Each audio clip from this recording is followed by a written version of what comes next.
Okay, so I'm out on my daily morning walk with my daughter. My 6-year-old daughter Eve is here with me. Say hello, Eve. Hi. It's a bit cold, isn't it? It's snowing hard, and we've got a good covering of snow, a few inches. But I thought I'd do my introduction out here today. On Twitter earlier this week, someone called Melissa, I think her name is @JuneHo, we won't talk about that. She asked, what film did you see in the cinema that you kind of boast about? I'm paraphrasing, but a guy called Bruce Wright replied that he saw the director's cut of Blade Runner by mistake. It was screened by mistake in a cinema in Los Angeles. I picked up on this, and another member of Twitter said, "Oh, you should interview this guy." And I thought, that's a really good idea.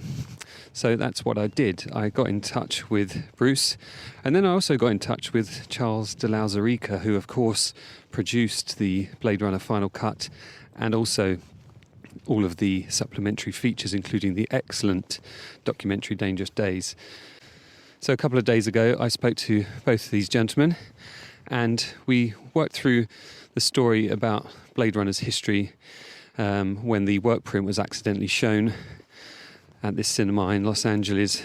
Charles filling in some of the details around it that he already knew, and Bruce giving us the perspective of somebody who was actually there in that small audience of around 30 to 40 people, all of whom would have probably been Blade Runner fans.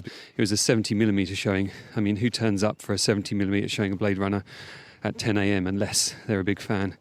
So here's my chat with the two guys, and I'll be back at the end for a bit more jabbering on.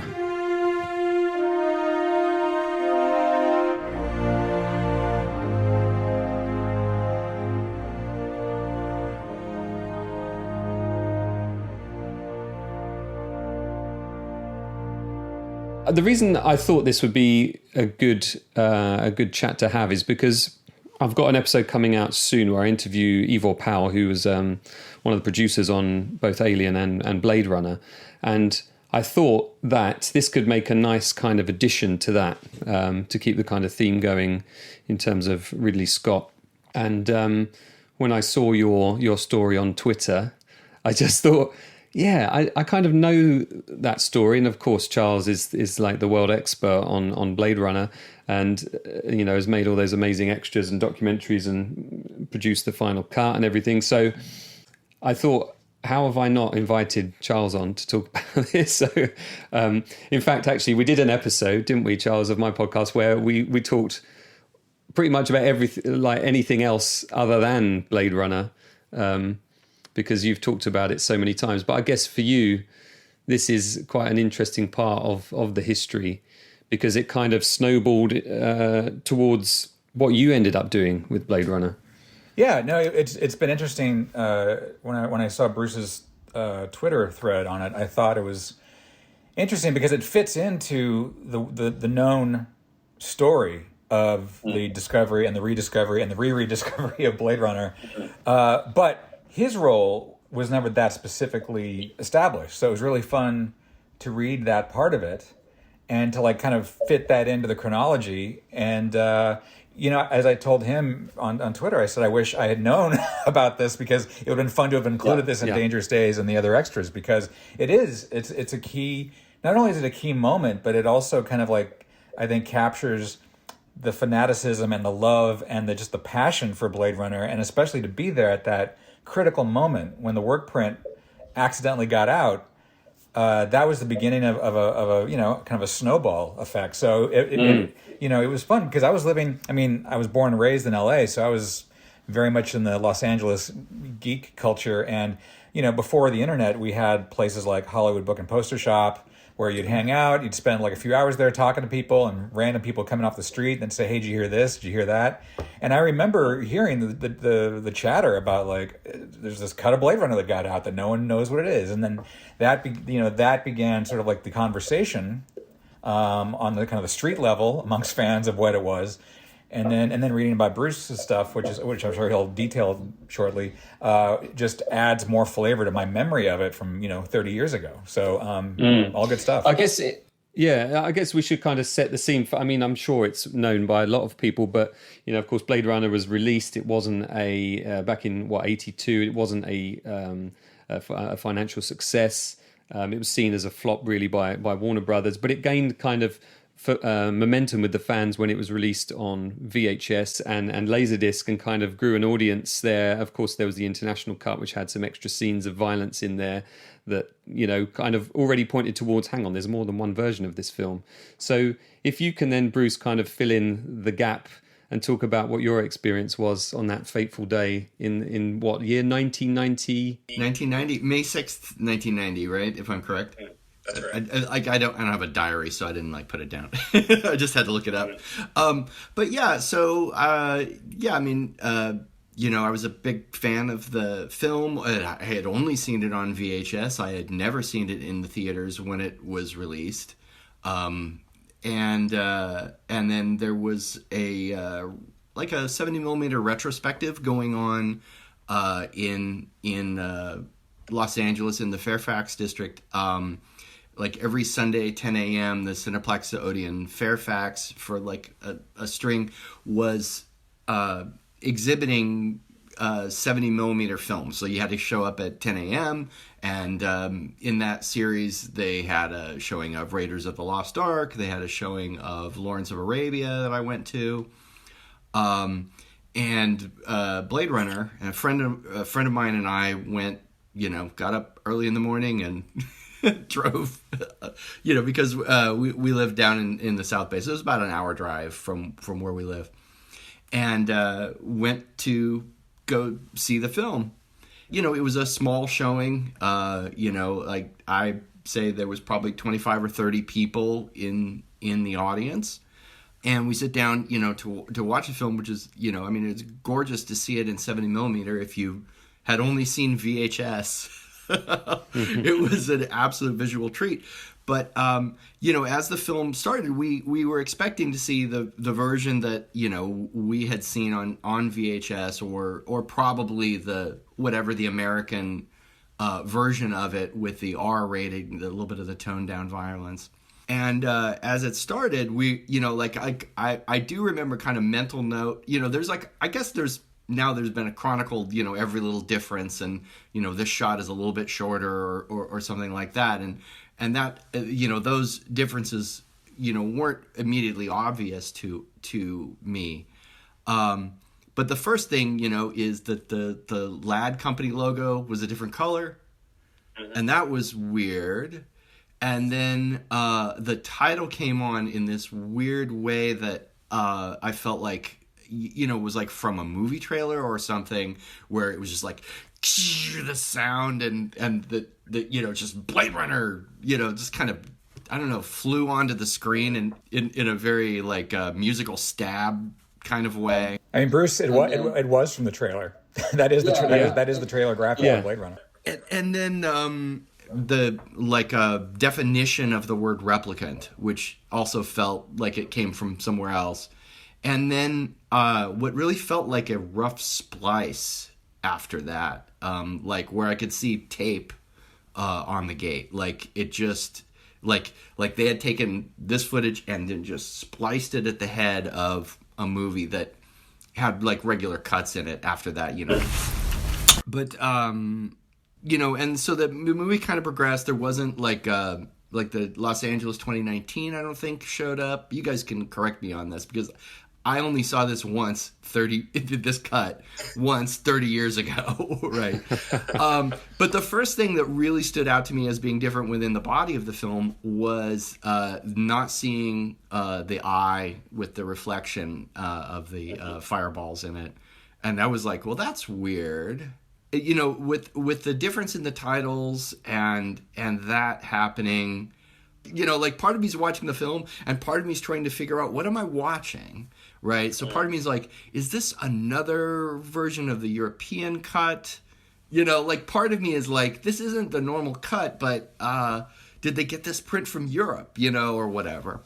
And were you looking around you as well? Were you looking around to the other members of the audience? Well, I mean, reaction? I was, you know, my friend was right next to me, and I was like, wow, no eye. You know, we were kind of a little bit, you know, that's weird. Oh, okay. You know, settle back into the movie. But by the time we get to the point where Harrison Ford is ordering sushi there's this moment where, you're expecting, it's really hard to explain, because if you're growing up loving the film now, you've seen, the alternate cuts. You probably haven't necessarily seen the original theatrical cuts. And so you're not used to hearing those lines in your head. Sushi, that's what my ex-wife called me. Like the very cheesy, in my opinion, I'm saying cheesy dialogue of the voiceover was gone. And I talked to my friend about it yesterday. We're like, what was his impression? What was his feeling about it? My friend Corey, that saw the film with me at this screening, and he was like, you just had time to sit with the character. It was up to you as a viewer to look at Deckard and evaluate him as an audience member. That's up to you. And it was a lot more trusting of the audience in his view. In my view, it just felt like, oh wow, now you get to just be in this moment and not, it's a silly, that's what my ex-wife called me, cold fish, is a joke. Like his, in a way it's his, like that's your introduction to Rick Deckard, is this joke about sushi, is weird, right?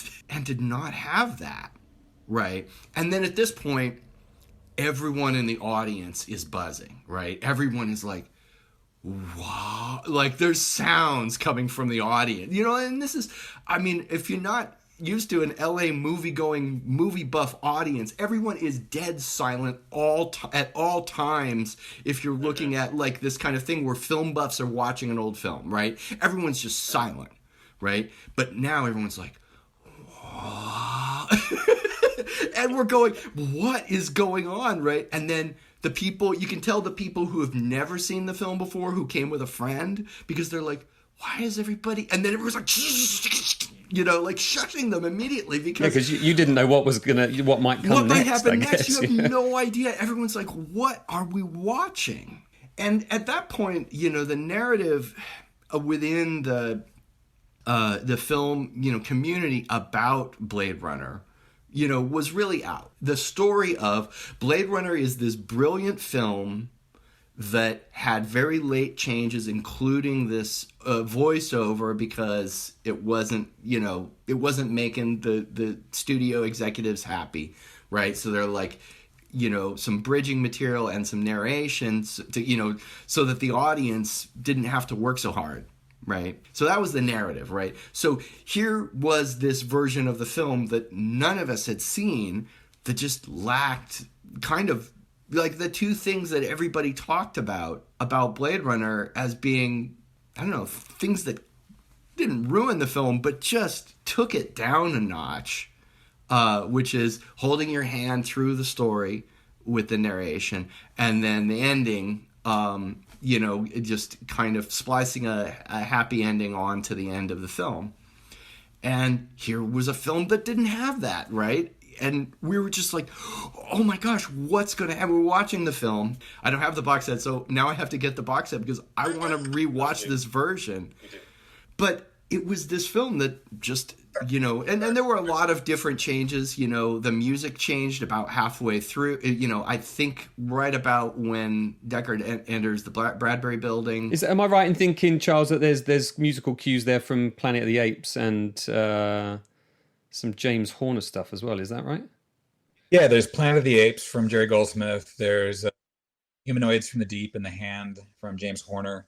Mm-hmm. And there's a bit of Brian Eno, a Quran piece that was very controversial and that he himself pulled from circulation, but it appears in the Workprint and in the final cut as well. Oh, wow. And which I should say as well, that this was all down to kind of an oversight or a mistake really by Michael Arick, who worked at Warner Brothers, right? He was in charge of asset management, and they got the request from this Fairfax Theatre for this 70mm print, and there was just this print he'd kind of found and kept and had never really watched, and the projectionist hadn't checked it, and it was just shown for the first time in however many years. Yeah, there was a bit more to that story that came up during our work on the final cut, which was that there was someone else whose name I don't remember, but it was before Michael Arick, And I believe it's when we were talking to Rob Hummel, and it was Kurt Galvao from Warner Brothers and John Shealy, the visual effects supervisor in the final cut. We're all like reminiscing. They were talking about the old days of, how film was stored and where Blade Runner's elements were and all that. Mm-hmm. And apparently there was someone else, some unsung hero along the way, who found that 70 millimeter print and set it aside at Photocam or some lab somewhere in Hollywood. I had read Todd A.O. Todd A.O., there you go. That's it. That's where it sat for a minute, and then Eric found it and tried to get it, under his roof at Warner Brothers, and eventually did. And then that's where that request came up for the 70 millimeter screening at the Cineplex Odeon in Fairfax. So yeah, it's kind of like this weird series of accidents and misplacements and things, but there was, I believe, especially beginning with Mike Eric's involvement, was this notion of that's something we need to keep our eye on, but not really realizing what it was until that screening. It was amazing. So, the screening ends and there's no end titles, it just kind of cuts and the audience is just silent. Like, we're just stunned and we're looking at each other. And you have to remember, like, this is 1990, right? You can't Twitter this. You can't go, oh my gosh, there's no, I can't, during the film, I couldn't pull out a phone and video the screen and have proof of what we had seen. All we had, we were just all talking about it, like, what is this? Where did this come from? Looking around the room to see if there's somebody who was responsible for, delivering that print, so we could ask, where did that come from? And there was nothing. We're asking the management, and the management has no idea. We just got it from Warner Brothers, and so we're trying to figure it out. And everyone's talking, of course, so there's kind of two parts of the discussion. One is film people going, where did this come from? All of that. And the other is people talking about the implications of the film, the new cut, right?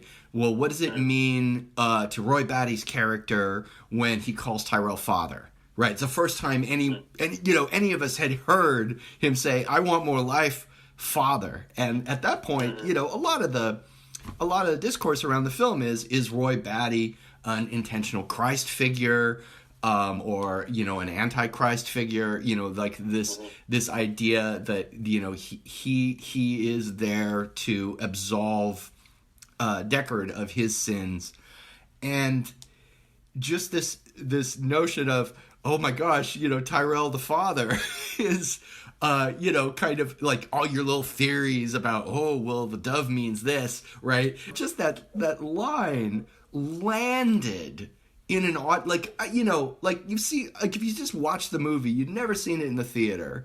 You've never seen it in a theater with people who are loving the film as they're watching it, probably, where everyone in the audience is in love with this film.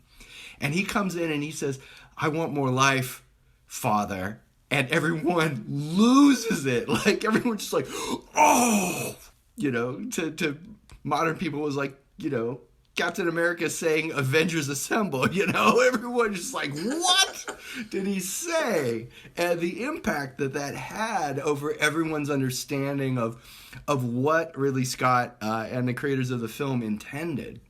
But, so we're all discussing, that's the two kind of discussions going on in the lobby, and it's going on and going on for after about half an hour of this going on. The staff at the Cineplex Odeon usher us out because they have to clean up for the afternoon shows. And so then the conversation extends for another hour on the sidewalk in front of the theater. And I just had the impression, I had the feeling like that this would go away forever, right? That, 25 people would see this film and then never see it again in this form. And I described it to my friends, like, it was like somebody handed you a solid gold bar, and all you can think about is, I have to figure out a way to sneak this out and keep it. And so I was like, I have to figure this out. I don't know how I'm going to do it, but I have to come up with some way that I can see this film again in this way. And so I was like, okay, I'm going to write a letter to the Los Angeles Times.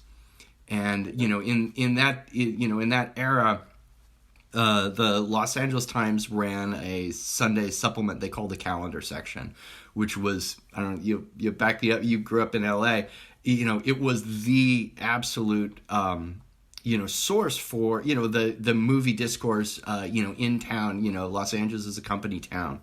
And, that was, and it was kind of weird. Like if you're in the Tuesday calendar, it wasn't that important. But the Sunday calendar, that was where all the big stories were about the entertainment industry. And the letters page, which was on the back, was, prime reading.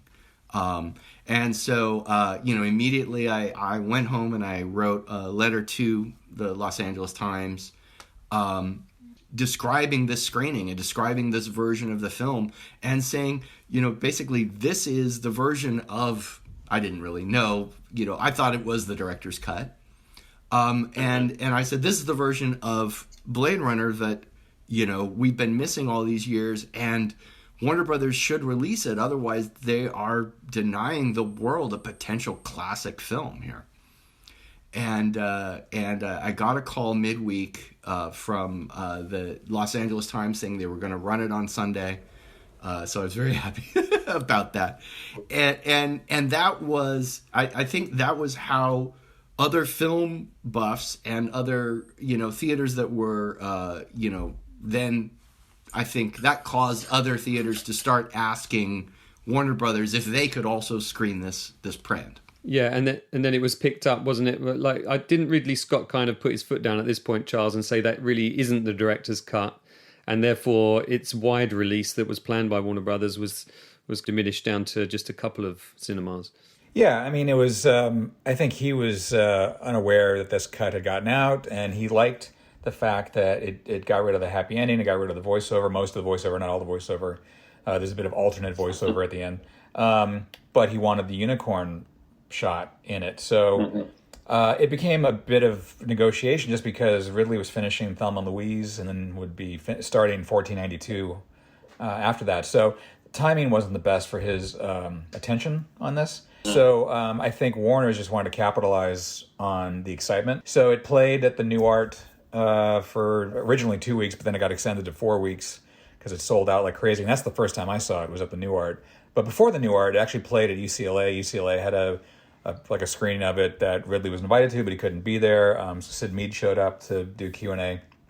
And that was, that was just sort of like the reinforcement of the legend of this cut. And then once it got out to the New Art, that's when more and more people started to see it. And then it went to the Castro in San Francisco, and it played a few other theaters around the country.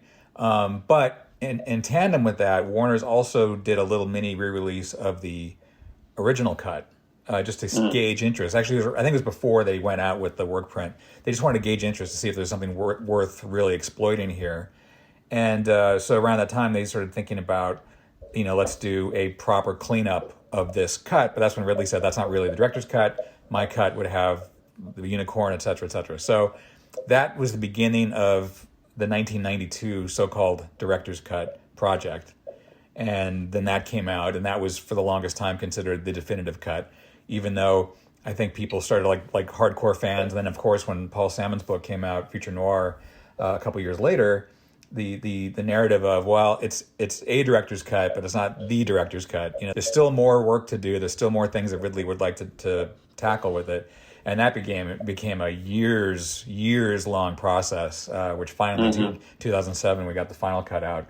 But it's interesting. Like it just took that long for this film to finally get even close to what the director wanted, because every step of the way there was some major issue that wasn't quite getting it there. Yeah, thanks to a mistake from a Warner Brothers employee and a letter from Bruce to the newspaper. I mean, it's just amazing how kind of tenuous these links are, and yet, as you said earlier, it sort of all snowballed to the moment where you released the final cut. Have you ever figured out, Charles, where the work print kind of sits in terms of the timeline of the making of Blade Runner? Like, was that ever a cut that was kind of just there for screening purposes? Was it one that was there to gauge audience reactions? Yeah, it was essentially the test screening cut for Dallas and San Diego, and whenever they did a test screening, like a market research screening, that was the cut. There might have been minor changes here and there, but that was essentially it. And so that's a big reason why I thought it was important to include in the box set, in the big box set, because it is kind of the alpha to the omega of the final cut. I mean, it is sort of like the beginning, and a lot of the earliest ideas are in that. And that's one of the reasons why in the final cut we went back to Father, because that's what Ridley wanted. I prefer the other one. I prefer the other F word, but Father's good too. And it's just it's such an interesting evolution of a film, not just in terms of the edits, but just in terms of all the creative decisions made, down to the identity of the main character. Is he a human or is he a replicant, and all these other ideas that people love to stew on. So. It's a really unique and I think fascinating evolution of a movie that is, I think, been pretty well now documented, established, and presented for people to enjoy in any flavor they want. Yeah, right? Yeah, mix your own, really. There's a minute there where I proposed to Warner Brothers when we were working on the box set for Disc 3, which has the archival versions. It has the U.S. theatrical cut, the international cut, and the director's cut, to author it in a way that allowed the viewer to tailor the cut to their liking. So you could have like these toggle switches of like voiceover on off, unicorn on off, happy ending on off, and you could author on the disc your own cut of Blade Runner. Close up of sushi on off, yeah. Well, not that specific, but considering that when you branch multiple versions of a movie onto a single disc, you're putting the chunks that are unique to that cut, and then the player puts it together for you.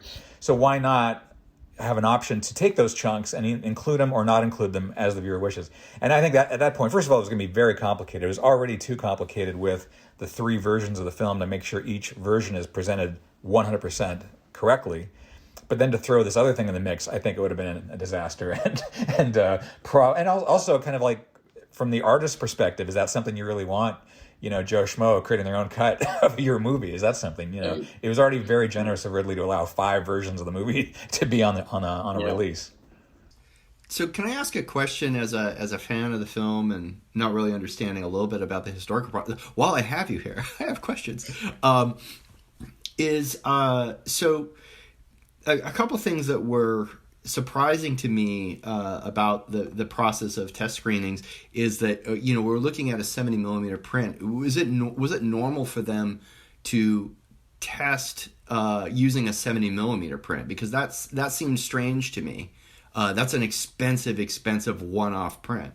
That's true, and I honestly don't know if that is what they actually showed in test screenings, the 70, or was it a 35, dupe of that or something? Like, I'm not sure about that, but there was discussion after the fact, I know, because Ridley wanted a copy of it, and they were going to make a 35 dupe for him, and it was very expensive. It was like $50,000 or something like that. So, yeah. So, but which leads me to believe that there had to be a 35. I mean, and there was, when they eventually did the New Art release and all that, there was a 35 made for that. So it wasn't showing in 70 at the New Art? I could have swore it was, but then again, did the New Art have 70 projection capabilities? I don't know.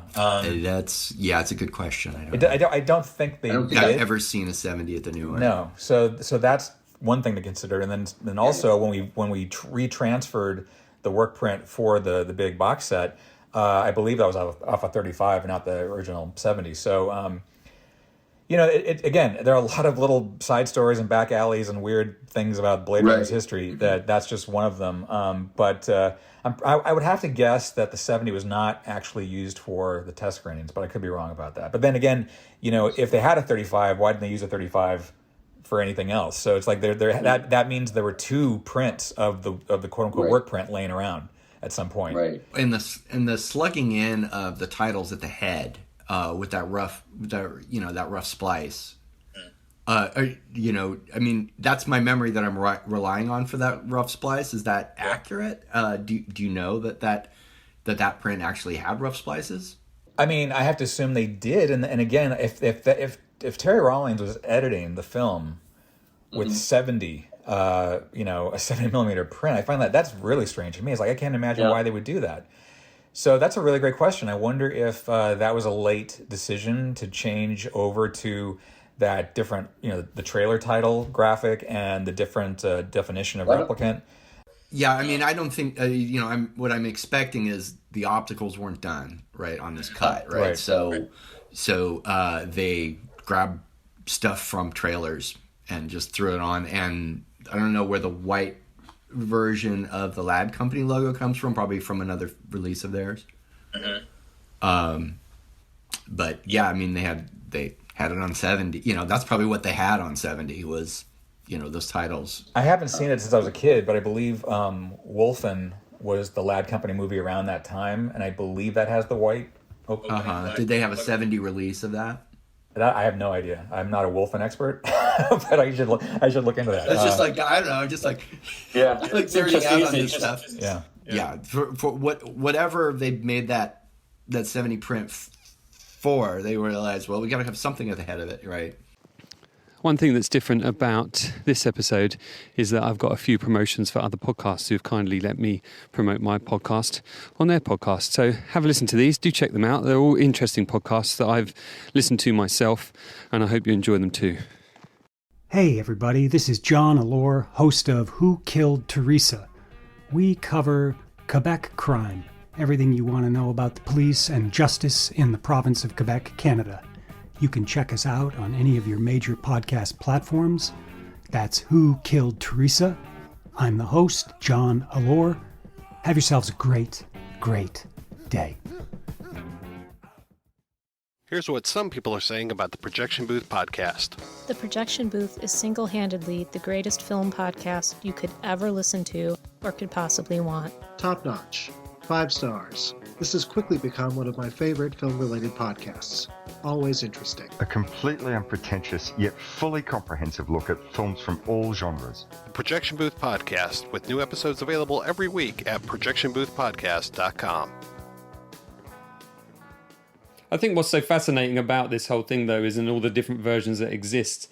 I mean, there are like 7 versions, right, Charles? Something like that? There's 5.5 versions. 5.5, right. Yeah, okay. There's. I mean, you could argue the TV version is a version. I don't, because it's not. It's not fundamentally changing anything. There were no changes between the previews in the different cities. There might have been, but we don't have a clean record of that. We have like vague memories and fragments of memories and things, but there's nothing that really is locked in terms of an actual cut or paperwork or anything that suggests that there were different cuts during the test screenings.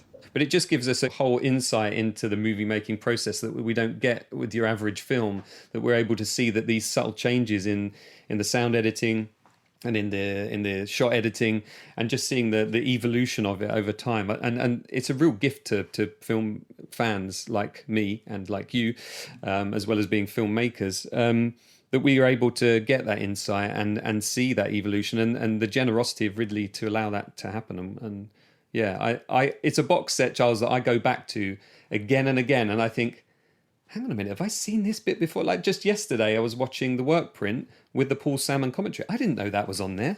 I just watched the movie before, and I was like, oh yeah, okay, there's the close-up. Oh yeah, the music's different, I found it fascinating. What I didn't know was there was this kind of consciousness dump from Paul, so knowledgeable about that film, and such an insight, having. And that's just a fraction of everything Paul had. Yeah, I bet I can imagine.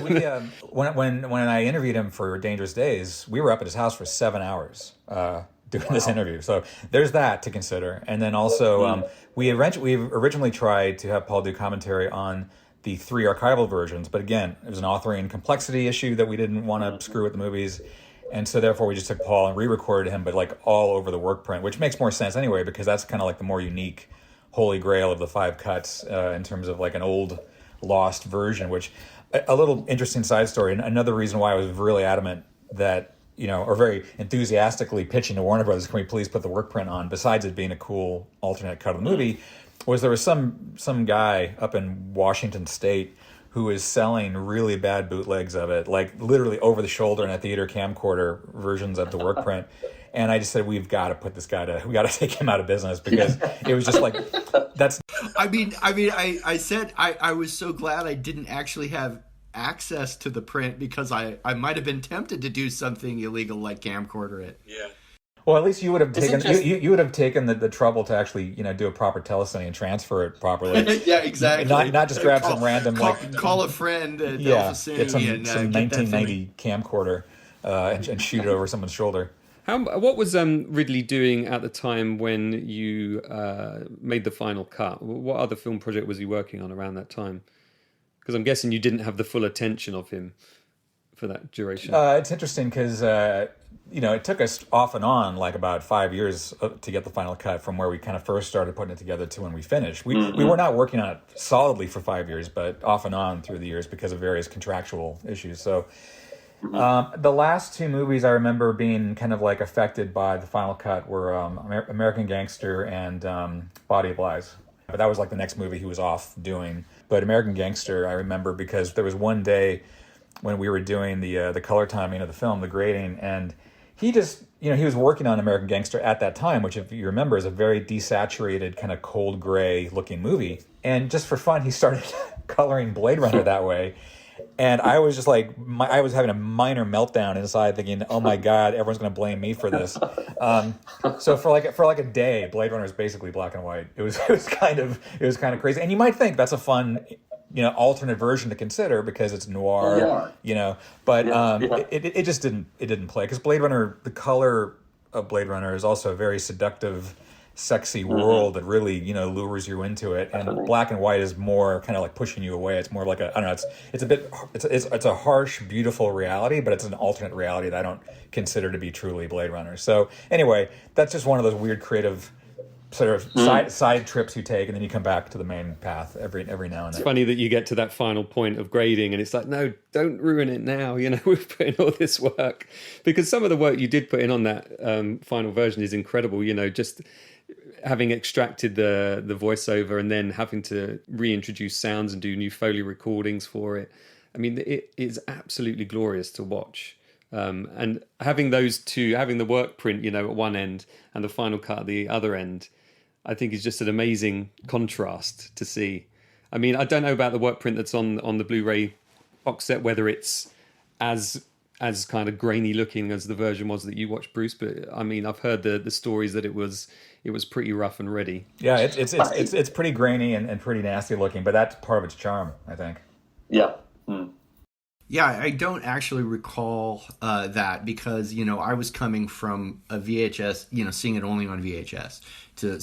Going from VHS to 70 millimeter, I was struck by how vivid it was, how clear things were, and how I was able to spot things that I think a filmmaker probably wouldn't want me to spot, like, pocket calculators glued to the side of gaff seat and stuff like that. Yeah.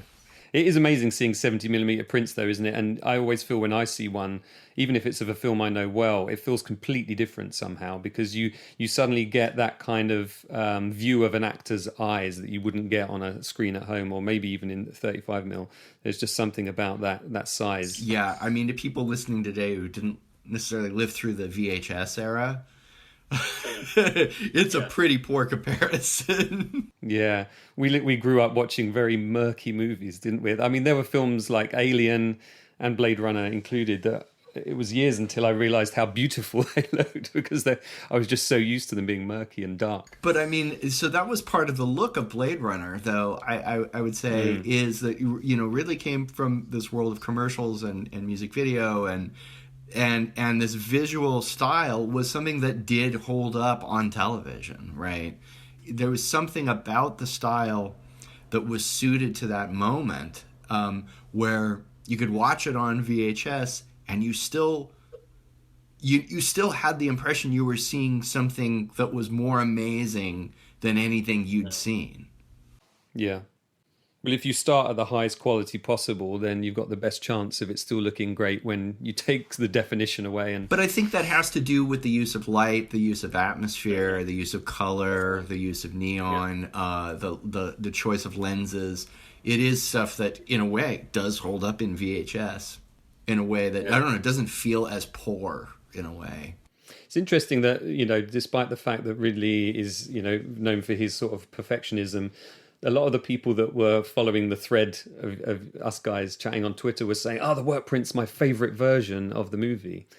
People do like this kind of rawness, and it feels to them like they're getting some kind of insight, I guess, that you wouldn't otherwise get. I was looking briefly at the kind of history of directors' cuts, and it goes back to Charlie Chaplin, apparently. And he released a version of Gold Rush with a new score and a voiceover and deleted scenes. And then there's this huge kind of gap until you reach, like, George Lucas re-releasing THX 1138 after Star Wars and adding some scenes back in. And then you have, like, the Close Encounters stuff and Heaven's Gate and Aliens and Abyss. I think, what do you think that draws people in again and again to watch these versions of the movies that, you know, they know so well? Is it that they love them and they know them so well, they want to see something different? They want to have that moment where they're kind of, it feels new again, maybe? You know, the thing about most of those is that, you know, like you say, you know, from Chaplin on, there's a gap. That gap happens when home video comes out, right? Once we're able to watch these films at home, there's a whole generation of people who love a film that they only saw on video. I mean, now you got Blu-ray and you've got, you know, a 4K TV, and maybe it isn't quite as different. But my gosh, so many films where it's like, I've only seen this on TV, or I've only seen this, you know, and if you have it on home video, you watch it a lot. You fall in love with a film. And like Blade Runner, I had never seen in the theater, right? So this is a film I absolutely adored, and I'm like, oh my gosh, I get to see this on film, you know, or, you know, on the big screen, you know, now today with digital projection, just, you know, being as gorgeous and pristine as, you know, as it never was in the days of film. Do you think the story of Blade Runner, Charles, as of course in your documentaries, Dangerous Days and the other extra bits and bobs on there, where we see, you know, pallets of film reels of Blade Runner that were about to be junked but didn't get the final junking order, do you think that the fact that you've highlighted that has led to a sort of more responsible approach to film archiving? Well, I think that's a fun, terrifying story that people enjoy talking about. But I think it goes way before that. I mean, I feel like, especially once DVD became a very successful format, and part of that was the inclusion of deleted scenes and other extra bits of footage, that's when the studios all like took a fresh look at their assets and their archives and what did they have they could possibly put on as bonus materials. Going back to your previous question, though, about like the advent of director's cuts and things, I really think a lot of it has to do with people's love of certain movies, and then the knowledge might get out that there were deleted bits. And from my own childhood, I remember as a kid getting the Star Wars storybook and opening that, and there's like pictures of Biggs on Tatooine, and you're like, wait, what is that? That was not in the movie. Well, you know, and then I swear I've had conversations with people who swear that they saw Biggs on Tatooine and like the CBS TV broadcast of it or whatever. Like, no, you actually didn't. That's in your own imagination. So I think people... You had the comic and you had that same book, yeah. Yeah, exactly. So it's like people's imaginations, I think, love to live in these worlds. And I think once you fall in love with whether it's Blade Runner or Star Wars or some other world, I mean, King Kong with the spider pit sequence back in the 33 version. I mean, there are little bits of film history that eventually get out in some visual form, and people feel like, oh, I saw that. I have to prove that I saw it. Let me see the scene again. You know, I just feel like there's like this kind of weird love of revisiting those worlds, but in a different corner of it. It's like if you go to Disneyland, you've been to like 90% of the park, but there's that 10% you've never been to, and you want to go hang out there for a bit. You know, it's just things like that. I think people like to enjoy these worlds, and I think that's where these deleted scenes find a new life for that film on home video or whatever form. And then if the director feels like they want to go in and they weren't happy with something, they want to take another shot at it, and the studio's willing to pay for that through a new release that has new footage, they can remarket then and say this is the version you've never seen before.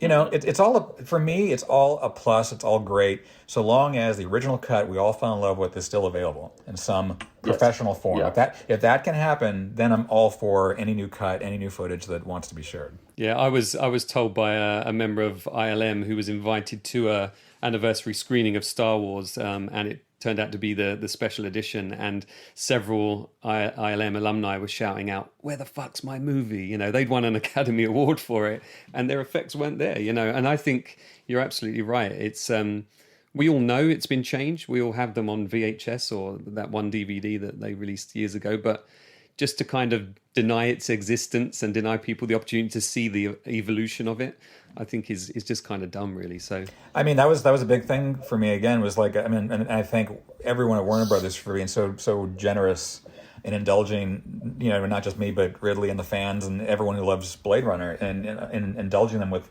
truly a definitive set that gave them everything they could possibly want. You know, I mean, if you don't like the final cut, let's say there's someone out there who only loves the international cut, right? Mm-hmm. Okay, they've got it in anamorphic widescreen with 5.1 Dolby. It's like you've got a perfect version of that film. But that's what's so great about that cut, that box set, is like any version that you love is there, you know. And then there's all the deleted scenes, which is the what I call the 5.5 version of Blade Runner, is the deleted scenes, which is like a 47 minute alternate cut with new stuff, new narration, new material. So I'm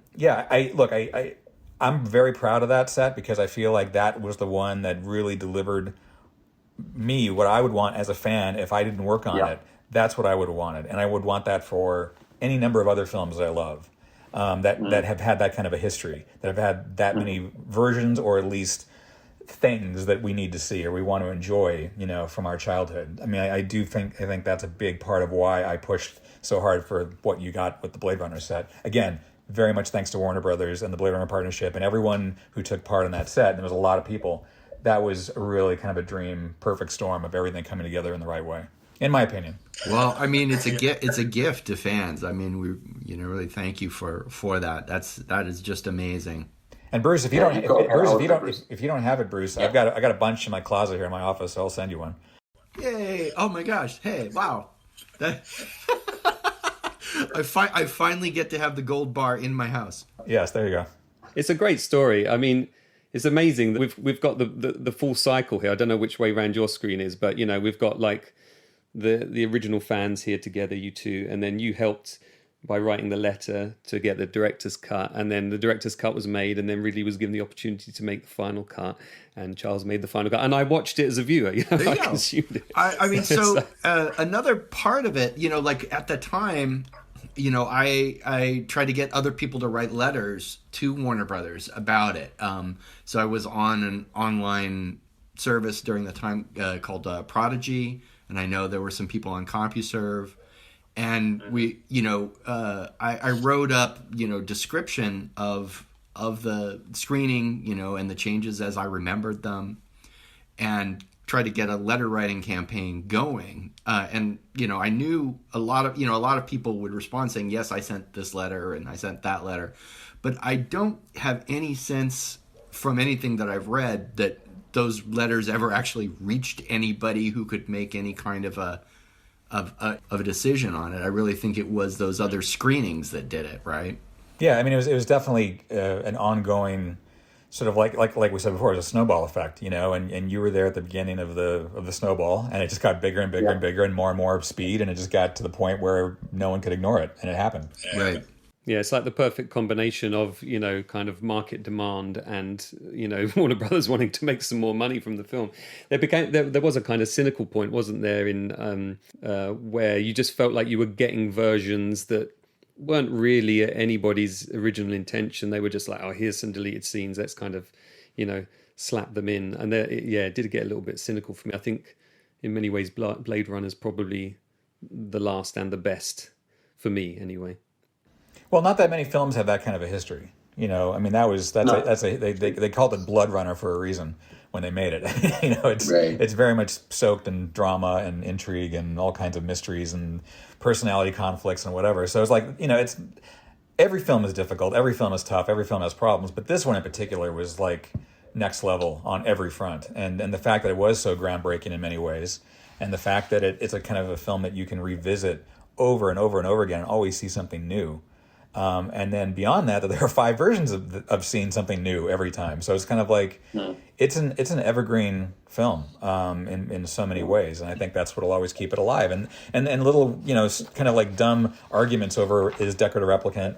Is anyone else a replicant? Is everyone a replicant? That just keeps it alive. It just keeps people talking about it. I mean, and to that point, the voiceover being something that's very clearly, you can articulate, this movie shouldn't have a voiceover, or I like the voiceover, right? It's a very easy to condense point of conversation where you can go, this movie would be so great if it didn't have a voiceover. And then, okay, here's a version, you get to see it. What do you think? Rather than, there was one with, that was like a 15 minutes longer cut, or it has an extra 3 shots in the scene with Chew making eyes, or something like that. Like, it would be like, that's so esoteric, no one could actually have a good conversation over a cup of coffee about those details. But you can go, oh man, that dialogue, that voiceover, and Harrison Ford sounds bored, and you can, that's something a bunch of film geeks can chew over, Yeah. Among the many treats in Charles's Dangerous Days documentary, or one of the extras, it might be one of the extras, is some of the outtakes, some of the recordings of Harrison delivering those lines, saying, "Oh, this is weird," and it's great. It's great to hear. I mean, talk about a treat for us fans. I'm not the only one that thought that, huh? I want to clear up the Harrison Ford, intentionally delivered a bad performance bullshit. That is not a true story. Like, if you listen to the outtakes and you hear him trying to make it work. He's a consummate professional, and he is trying to make it work. It's just that the dialogue, the voiceover dialogue, just never quite, in the first pass, didn't quite do the job. Because I know a big influence was Apocalypse Now, and Michael Herr's voiceover narration that he wrote for Willard in Apocalypse Now is great, and it really got in his head, and it was kind of like spacey, ethereal, dark, but it got you, again, kind of seduced into that world. And they didn't quite get there with the Blade Runner narration, the first pass at it, which is what you hear in the deleted scenes.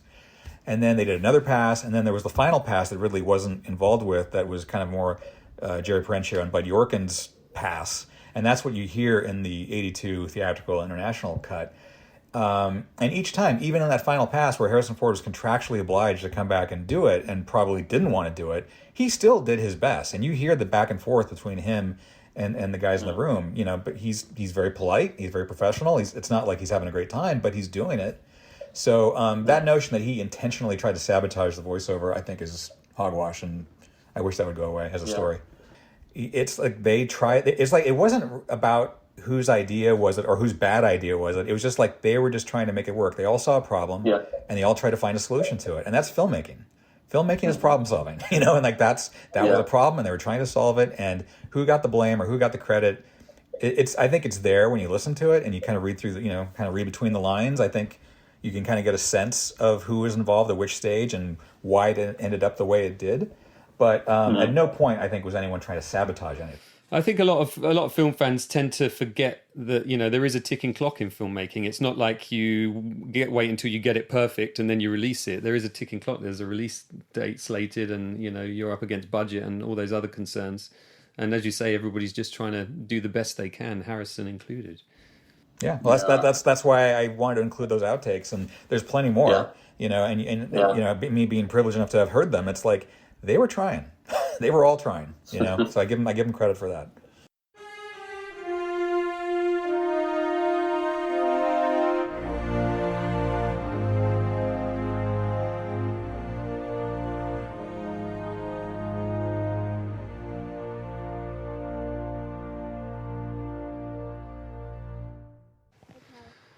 Well, I hope you enjoyed my chat there with Bruce. Oh, hang on, Eve's found something. You all right? Yeah, I guess so. Do you want me to hold your hand? Okay. So I hope you enjoyed my chat there with Bruce and with Charles. I'm still in the park with Eve. It's still snowing hard. There's the odd dog walker around. Oh, heard a bark there. But it's mostly just us and a load of snow. which is always fun when you're 6 years old, or 44 in my case. Yeah, I hope you enjoyed the chat. Always good to chat to Charles. He's such an authority on Blade Runner, and he's a lover of film history, like me. Thank you very much to both of you gentlemen for giving up your time. I really enjoyed our chat. Always feel like these could go on longer, but I'm aware that people only want to listen to an hour or so. So for next episode, I'm interviewing, hopefully this weekend, coming on Saturday. I'm speaking to Joe Owls, production designer for Jaws and for Close Encounters. Really looking forward to that. And also really looking forward to speaking to Gavin Rothery, who's very much of my generation. He worked on the visual effects and production design for Duncan Jones's Moon and has recently released his own first feature called Archive, which I've seen and is excellent. It's a mini budget film, and what he pulled off in that with regards to the look is amazing. Yeah, more ice, more crunching feet, or children playing now. Idyllic scenes here in southeast London. A big thanks, as always, to everybody who's a patron on Patreon. If you do want to support me, I really do appreciate it. It's patreon.com/Jamie Benning. I hope you enjoyed my Ivor Powell short documentary that I released earlier this week as well. It's been getting some good feedback. I'm pretty chuffed with that. It's, it's a step up in quality from some of my other stuff, and I do hope you take the time to watch it. That can be found on my Vimeo page. Just look up Ivor Powell or Filmumentaries on Vimeo and you'll find that. The links will be at filmumentaries.com, and I'll put them in the show notes as well. Because Ivor, of course, worked on Blade Runner as producer for Ridley Scott. So there's a link there with this conversation that you've just listened to. Anyway, I hope you enjoyed this podcast, and do join me again for more film chat on the Filmumentaries podcast. What do you think of all this then, Eve? Great. There's snow on the microphone. Yes, we'll probably be able to hear it when we play it back, going pitter-patter.